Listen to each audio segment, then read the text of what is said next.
Alors, j'aimerais d'abord, mon rôle c'est de discuter le rapport, et donc je voudrais quand même d'abord exprimer un sentiment, franchement un sentiment de plaisir. Je suis content de m'exprimer, d'avoir ce débat au sein de notre association marocaine de sciences économiques en famille. Et je dirais aussi d'avoir ce débat avec notre Deleuve, qui est, je dirais, avant tout et par-dessus tout un ami. Nous n'avons pas que des affinités amicales, nous avons aussi, je pense, des affinités intellectuelles. Nous avons, je crois, des valeurs communes.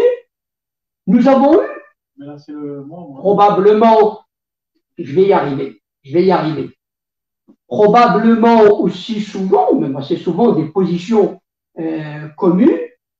Et donc, je ne voudrais pas, je sais bien que, et crois-moi, parler aux membres de la commission est infiniment plus facile que de parler à l'ami. Parce que, je le dis de prime abord, je ne veux pas être dans cette situation de quelqu'un qui va considérer que parce que ce rapport est tellement problématique que forcément cela altère la qualité des personnes qui le font. Loin de moi cette idée, je ne veux pas y être. J'ai toujours dit que je considère que ce travail, j'ai toujours fait la différence entre les membres en tant que tels, qui ne méritent que respect et amitié, et le rapport lui-même. Simplement, je peux croire qu'à un moment, je peux comprendre que l'on puisse faire des appréciations différentes quand on vient de l'écouter. Et si vous voulez, je peux comprendre qu'on puisse être dans cette posture de quelqu'un qui se dit, ben oui, après tout, on a essayé tellement de choses, ça a le mérite d'exister, allons-y. Même si, on le sait, on ne le répétera jamais assez, cette aventure est encadrée de bout en bout par le système. Et donc, si vous voulez, moi, je suis là, je dirais simplement pour discuter, pour expliquer, pour dire pourquoi et comment. Alors, les fondamentaux du système étant toujours aussi présents, aussi pesants, eh bien, ce n'est pas jouable. Ce n'est pas viable, ce n'est pas fiable. Et évidemment, je vais essayer donc, et je dirais même, j'ajouterais même que les bonnes intentions, les meilleures bonnes intentions, qui sont très abondantes dans ce rapport, malheureusement ne peuvent que se fracasser sur les rochers du dogmatisme et de l'autoritarisme. Alors, peut-être que le deuxième point en observation que je voudrais dire, c'est tout simplement, je voudrais simplement dire que toi comme moi, Nordine, depuis le 25 mai, on a beaucoup parlé en public. On s'est exprimé. Donc, je suppose sincèrement, je ne souhaite pas reprendre simplement. J'aimerais que dans cette rencontre, on puisse aller plus loin. Et donc, à chaque fois, partir, considérer, que les gens connaissent, savent nos thèses, savent ce que nous racontons sur telle ou telle chose, mais par contre, ils veulent profiter de cette occasion pour aller plus loin, pour essayer de comprendre le pourquoi et le comment des choses. Voilà un peu la disposition dans laquelle je me trouve et avec laquelle je voudrais aborder ce débat. Alors, je vais organiser un peu, disons, ma discussion autour de 3 groupes de questions, de questionnements. Ben oui, la première, ce sont des questions de méthode. Ce sont des questions de méthode. méthodologiques. La deuxième, ce sont des questions de débat. Non, en débat. Les questions en débat. Et puis la troisième, ce sont des questions de perspective, ou si vous préférez, en perspective. Voilà. Méthode, débat, perspective. Alors, les questions de méthode. J'ai essayé, tu vas voir qu'on va se recouper sur plusieurs choses. 5 questions. 5 questions. La première, elle est toute triviale. Chacun peut aisément constater qu'on a là un travail appréciable, inlivrable, comme tu dis, qui est composé d'un rapport général de 170 pages, un résumé de 16 pages, des annexes, 2 documents annexes de 90, je crois, et un autre de 350 pages, et puis j'ajouterai, il y a les interventions des membres de la commission. Depuis le début, les membres de la commission se sont exprimés, et tu me permettras, et je le montrerai, que de ci et de là, il y a quand même plus que des nuances. Et ce que tu exprimes en particulier personnellement, toi personnellement, mais en tant que membre, mais tu es l'ange d'énergie, tu exprimes une sensibilité, et la manière avec laquelle aussi, il n'y a pas que le fond, il y a aussi la forme, tu exprimes les choses d'une manière qui est quelque part tout de même décalée par rapport à ce qui est écrit. Ce qui est écrit dans les documents. Alors, je dirais, si vous voulez, c'est classique, un livrable, c'est une synthèse, un rapport général, et puis des annexes. Et je voudrais là clarifier les choses. Je ne veux prêter de mauvaises intentions à personne. Mais on sait, dans ce type d'exercice, les messages essentiels, on les met dans les résumés. Parce qu'on sait que 80% des gens vont lire le résumé. Les choses importantes sont dans le rapport général. Et les choses annexes, c'est vraiment annexe. Ça veut dire annexe au sens où des choses qui sont secondaires, auxiliaires, voire mineures, on les renvoie dans les annexes. C'est une méthode de gestion de ce type de livrable. Et tu l'as dit, dans une commission, il y a différents points de vue, mais au-dessus, il y a le gestionnaire en chef du livrable, et le gestionnaire en chef du livrable gère de cette manière les choses. Oui, bien sûr que on n'a pas parlé de la réforme fiscale dans le rapport général ou encore moins dans le résumé. Il faut dire quelque chose sur la réforme fiscale. Allez, une note annexe à la page 330 du rapport annexe numéro 2.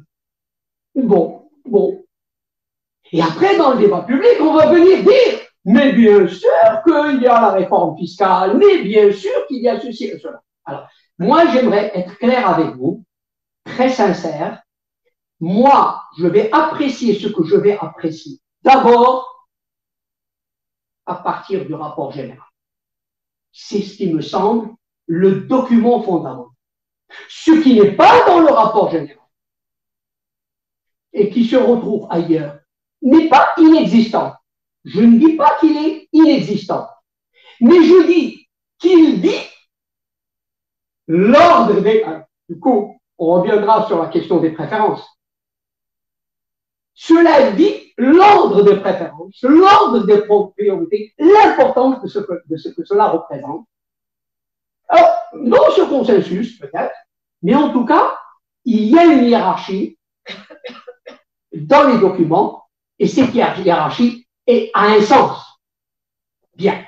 Ça, c'est le premier point. Alors, le deuxième point. Pensée marocain. Oui. C'est un rapport de qualité fait par des Marocains pour des Marocains. je suis le premier à m'en réjouir. Nous qui avons dans cette association tellement déploré cette manie que nos responsables ont de, passez-moi l'expression, de délocaliser ou de sous-traiter nos cerveaux chez des étrangers, on ne peut que se réjouir de cela. Mes enfants, ce n'est pas une première. On a parlé du rapport du 59, après, marocain, impliquant beaucoup plus de personnes, d'ailleurs, beaucoup plus de rapports, beaucoup. Il y a aussi d'autres rapports, le rapport de la Fondation de la République de 2010. Marocain. Et ce n'est peut-être pas le plus important. Moi, je dirais que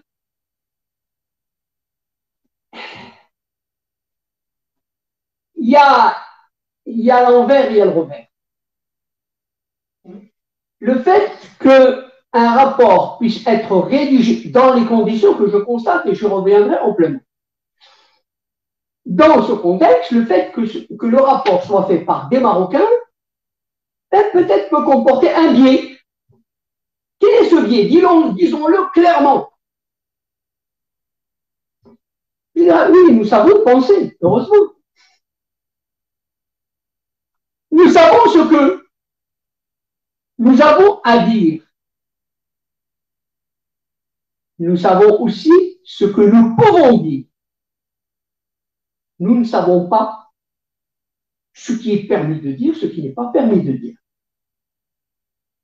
Je veux dire par là que, soyons clairs, et tu as été très honnête, et je pense d'ailleurs que tu as tout dit quand tu as dit que nous travaillons dans un cadre institutionnel accepté, qui est encadré par une constitution, celle de 2011, et à la limite, on a tout dit à partir de ce moment. Et je vais y revenir plusieurs fois. Mais il faut savoir qu'au-delà d'ailleurs du texte, nous sommes aussi dans une pratique. Et nous ne nous mentons pas à nous-mêmes. Nous savons ce que nous pouvons dire et nous savons aussi ce que nous ne pouvons pas dire. Nous ne pouvons pas tout dire. Moi, je ne peux pas tout dire. Et la Constitution, d'ailleurs, ne me le permet pas. Et donc, quel est le problème? Le problème, c'est qu'il me semble qu'on a intériorisé l'autocensure. On a intériorisé l'autocensure. On a, d'une certaine façon, intériorisé les lignes rouges.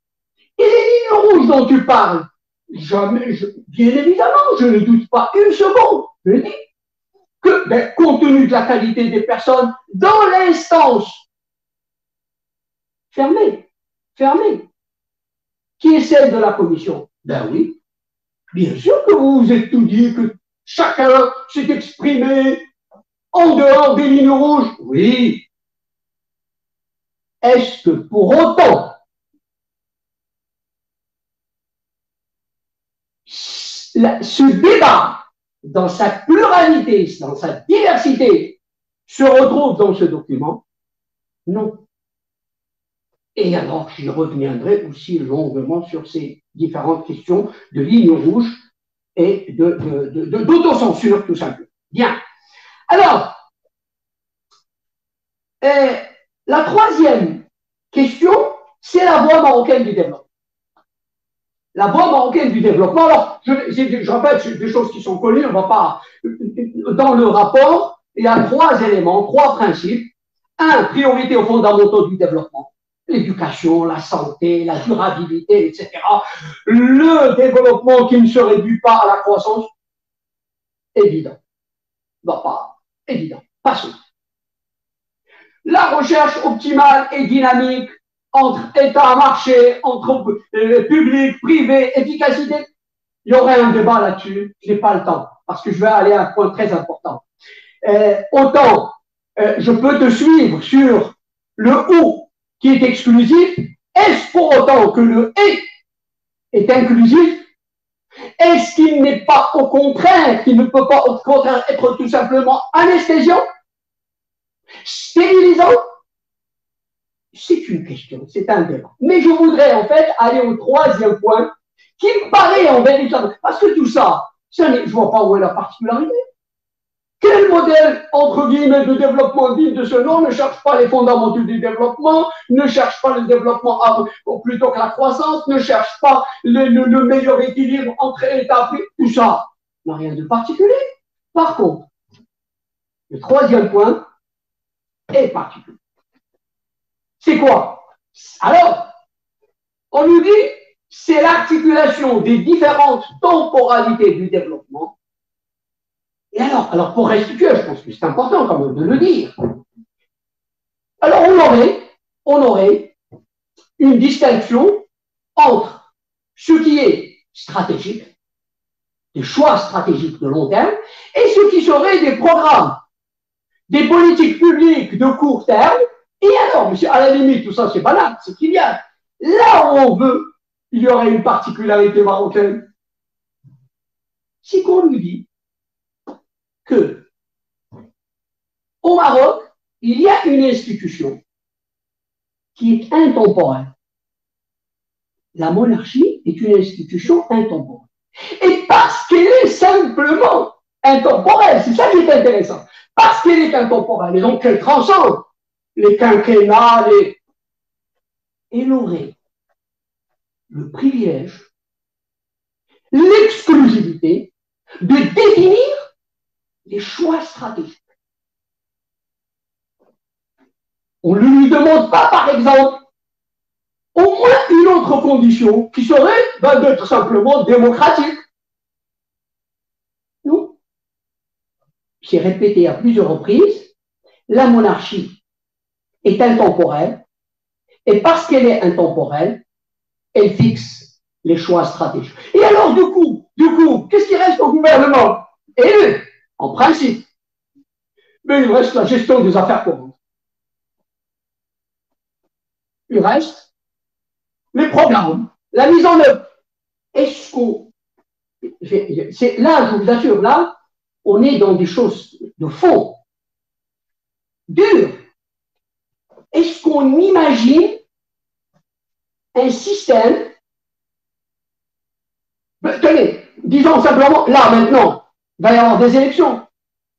Est-ce que vous imaginez, vous allez vous présenter devant les électeurs pour leur dire, vous savez, vous allez voter pour nous, on va aller au Parlement, on va aller au gouvernement, on va mettre en œuvre des programmes qui ont été décidés ailleurs. C'est ça. Est-ce raisonnable? Est-ce jouable? Peut-on convaincre les citoyens de cette relation? Peut-on convaincre les citoyens d'aller voter, de s'impliquer, d'adhérer, justement? Je reviendrai sur la question du consensus. Alors, je pense que là, réellement, là, c'est une particularité de la voie marocaine, mais qui est extrêmement dangereuse. J'y reviendrai à différents niveaux. Alors, on dit, en fait, et c'est là où je vais arriver à Kenneth Arrow et à Habermas, je pense qu'effectivement, alors, soyons clairs. D'ailleurs, comme j'ai dit, je me base aussi sur ce que tu as écrit. Tu as fait plusieurs papiers dans différents journaux, et donc j'ai repris aussi des passages de ceux. Je pense que le débat gagne effectivement à éclairer. Alors, quelle est la question? On dit que la réponse. Alors, d'abord, le problème, c'est le fameux théorème d'impossibilité. Les choix collectifs ne sont pas réductibles à la somme de choix des individus. Et on sait que Kenneth Arrow, en fait, a simplement repris ce qui était un prémisse, simplement une intuition de Condorcet, 2 siècles pratiquement avant. Et le théorème d'Arrow, en vérité, qu'est-ce qu'il signifie? C'est intéressant. il est en même temps une sorte de titillement, de remise en cause des hypothèses du marché qui ne marchent pas dans sa démonstration. Mais en même temps, c'est tout de même curieux de solliciter Kenneth Arrow, parce que d'abord, c'est un des fondateurs de ce qu'on appelle l'école néoclassique dite moderne, avec De Broglie, etc. C'est l'équilibre général, c'est lui. Ensuite, une lecture rapide. Et d'ailleurs, tout simplement, le débat.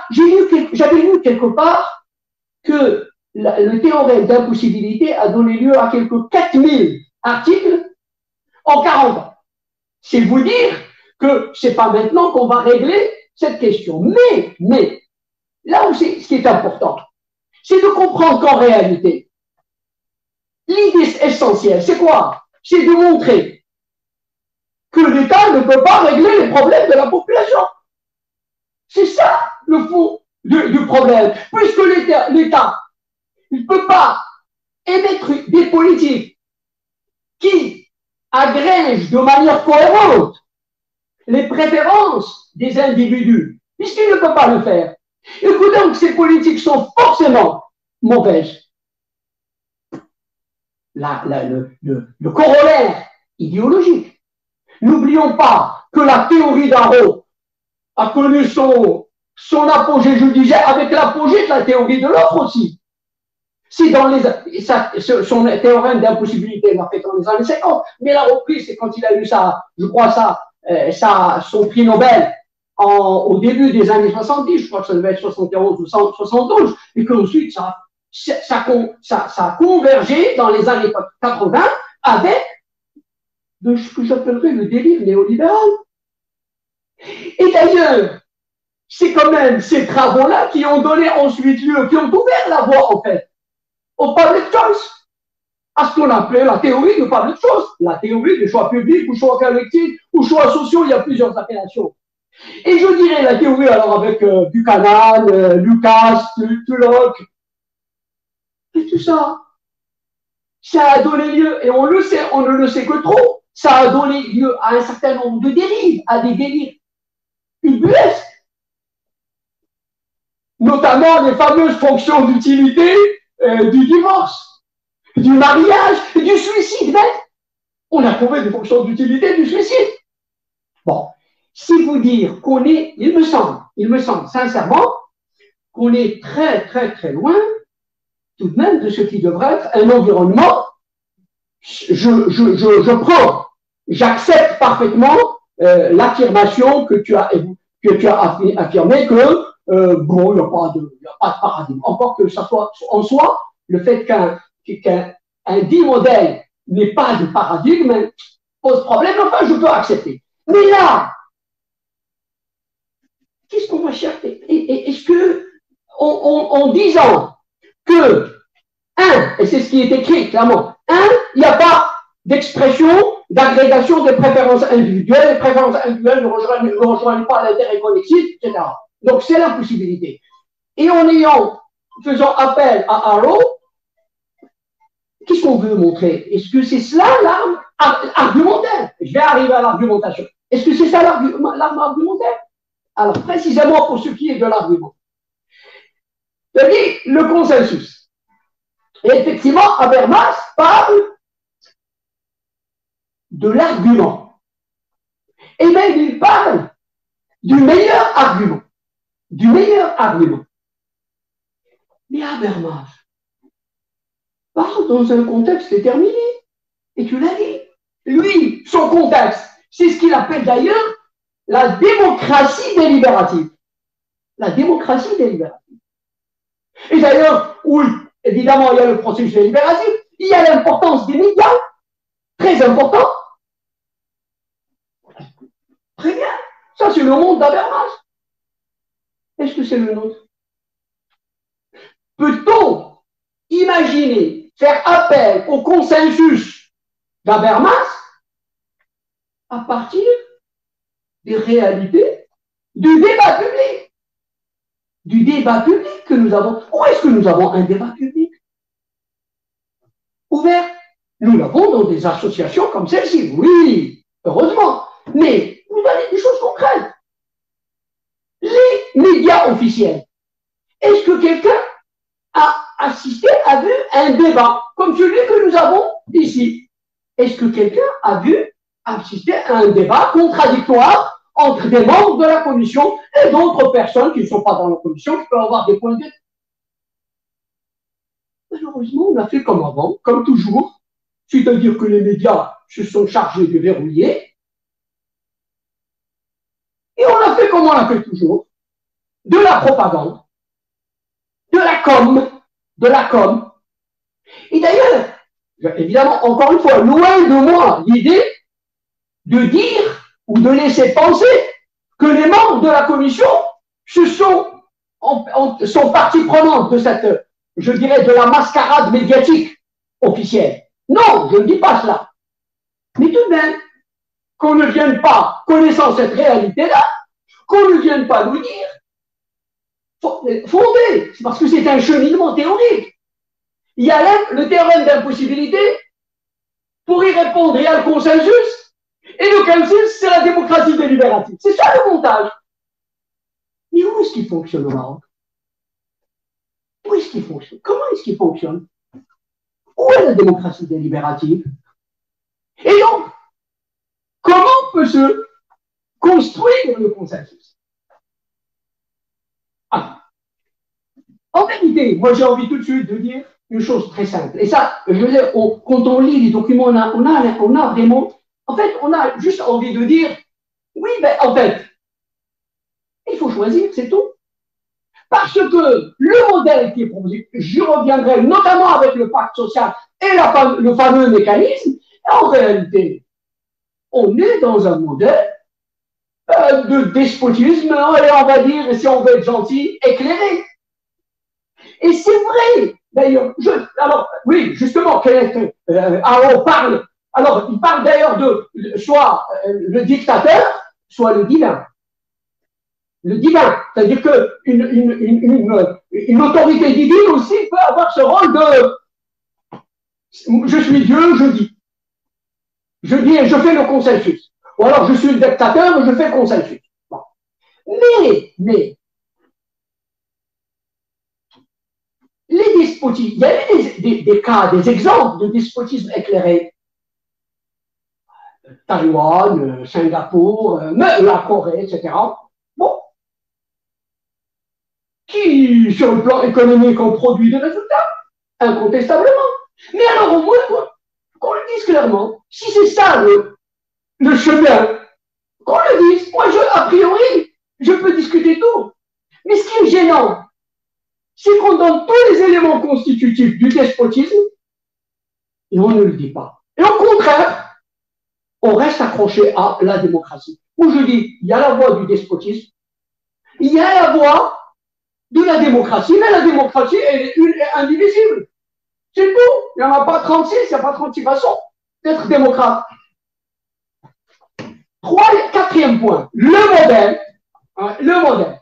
En fait, il y a eu un débat.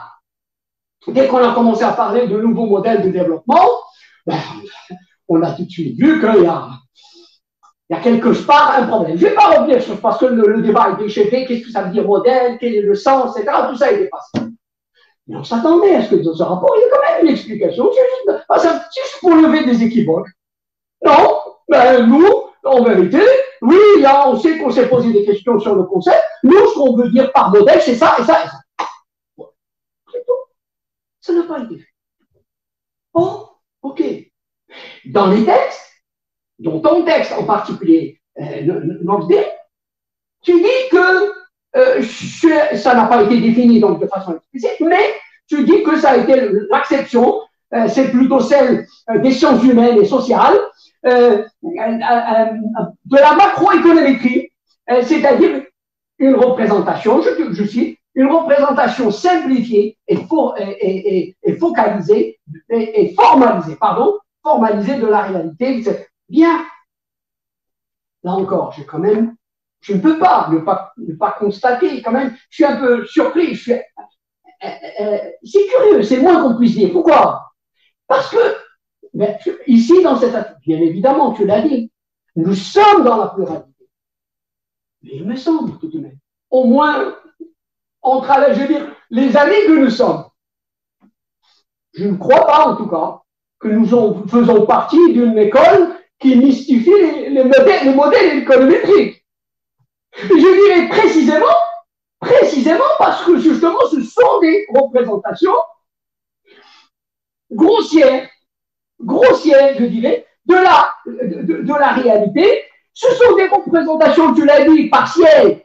J'ajouterais, en parlant des modèles de banque à monnaie, etc., je dirais ce sont des représentations partielles et partiales. Combien de fois nous avons discuté les fameuses hypothèses, quelquefois ubuesques, sur le comportement du fameux homo economicus, qu'il soit consommateur, producteur, investisseur, combien de fois? Donc, ce n'est pas notre école. Avec le respect, attention, qu'on soit clair, nous n'avons jamais dénigré l'intérêt des modèles. Ça permet d'éclairer, ça permet d'accompagner. Ça ne dit pas la réalité des choses. Et donc là aussi, je suis un peu étonné, honnêtement. Je dis, pourquoi cette approche? Pourquoi cette explication? Pourquoi cette parenté? Est-ce que le nouveau modèle se veut cette représentation? Justement, cette représentation simplifiée, grossière? Est-ce avec cette représentation qu'on va comprendre, qu'on va essayer de comprendre la complexité de la réalité, pour lui trouver aussi des solutions qui sont complexes également? Est-ce que nous avons besoin de cette approche? Donc, c'est des questions. Sincèrement, je suis perplexe. Dernier point, l'absence, alors je dirais en français de comparabilité, en anglais si vous voulez, de benchmarking. Là aussi, honnêtement, c'est étonnant. Parce que lisez tous les rapports que vous voulez. Un rapport généralement de cette nature, ben oui, il présente des cas. Quel est l'intérêt des cas? Justement, c'est de tirer des leçons de ce qui a marché et aussi de ce qui n'a pas marché. Et ensuite, ben, de s'en inspirer. Rien. Alors, bon, moi j'ai ma petite idée, je ne peux pas ne pas vous la livrer ici. Moi, je me pose la question, pourquoi n'a-t-on pas voulu comparer? Ben, c'est peut-être parce qu'on n'a pas voulu, ben, justement, puiser dans les expériences des enseignements que par ailleurs on ne souhaite pas mettre en œuvre. Je donne des exemples, pour être clair. Moi, l'expérience de la Corée du Sud, on peut en parler des heures.